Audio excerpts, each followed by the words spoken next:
Welcome back, everyone. Today, we're diving into a typical Monday morning at the office. Maya, when you walk in and see Liam by the coffee machine, what's a natural way to start a conversation?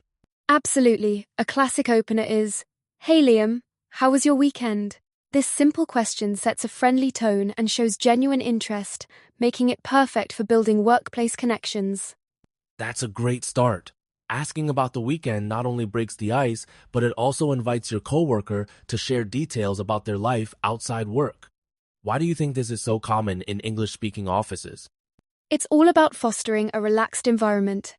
Casual small talk helps coworkers bond and creates a sense of community, which can actually boost productivity and morale, according to several workplace studies. Let's transition into the grammar behind these conversations. Maya, when you answer, do you use the past simple tense? Yes, definitely. For example, I'd say, "I watched a movie." The past simple tense is used to describe actions that happened and finished in the past, so it fits perfectly for weekend stories. Exactly. It's important to remember that many verbs change from their base form in the past simple. For instance, go becomes went. Why is this tricky for learners? Irregular verbs don't follow the typical ed ending. So, see turns into saw, and eat becomes hate. It's like learning two words for the same action, which can be confusing at first. Now, let's highlight time expressions. When talking about the weekend, what are some useful phrases learners should know? You'll often hear yesterday, last night, on Saturday, or over the weekend. These phrases help the listener understand exactly when something happened. For example, "I went hiking on Sunday." Right, and using these expressions adds clarity. Could you compare how saying I went shopping versus I went shopping yesterday changes the meaning? Absolutely. The second sentence tells us exactly when the action took place, making your story easier to follow and more engaging for your listener. Let's move on to vocabulary. Liam, what are some common weekend activities people mention at work? You'll often hear, "I went hiking," "I stayed home and relaxed," "I watched TV," or "I visited my family." Each phrase paints a picture of how someone spent their time. That's helpful. How can learners expand these simple statements to make conversations richer? Adding details really helps. Instead of just "I watched TV," try "I watched a new comedy series on Netflix." This invites follow-up questions and keeps the conversation flowing. It's not just about talking, it's about listening too. What are some natural ways to respond to your coworkers' stories? Phrases like, "That sounds fun," or "Oh, nice," show you're engaged. They're short but warm, encouraging the other person to share more. And if you didn't do much, how can you respond honestly yet positively? You can say, "Not much, just relaxed at home." It's totally okay to mention a quiet weekend, and it keeps the conversation open and friendly. Let's talk about how we say these phrases. Maya, why is rhythm and intonation important in small talk? The way you say something can change its meaning. For example, a rising intonation at the end of "How was your weekend?"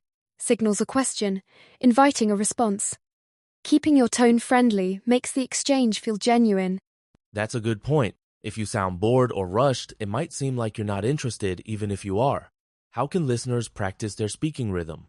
Try listening and then repeating whole sentences after native speakers.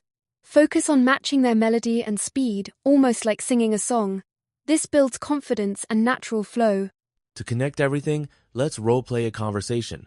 I'll start. Hey Maya, how was your weekend? "Hi Liam, it was great, thanks. I watched a movie with my sister on Saturday night. How about you?" Sounds fun. I went hiking in the mountains on Sunday. The weather was perfect. Wow, that's awesome. Did you go with friends or solo? I went with a group from work. We even had a picnic after the hike. Let's dig deeper into grammar. What's the difference between regular and irregular verbs in the past simple tense? Regular verbs just add ed to the base, like relax becomes relaxed. But irregular verbs change form entirely, such as go to went or have to had. There's no rule, so you need to memorize them. That can be tricky, but many common verbs are irregular. Do you have a tip for practicing them? Absolutely. Make flashcards with present and past forms, or create sentences like, "Yesterday I ate pizza." The more you use them, the more natural they'll feel. Many beginners feel nervous about speaking, especially at work. What advice would you give for overcoming this anxiety? Start small practice with a coworker you trust or even out loud to yourself. Remember, making mistakes is normal and part of learning. Studies show that regular practice reduces anxiety by up to 40%. That's encouraging. How can listeners turn small talk into a language learning opportunity? Use every Monday as a chance to try new phrases.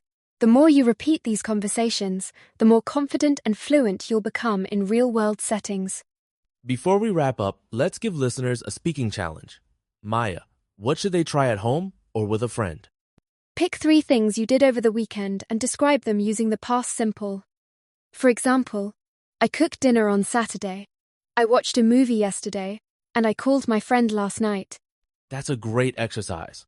Try recording yourself and listening back, or even share your story with us on social media for feedback. Practicing out loud is key to fluency. Exactly.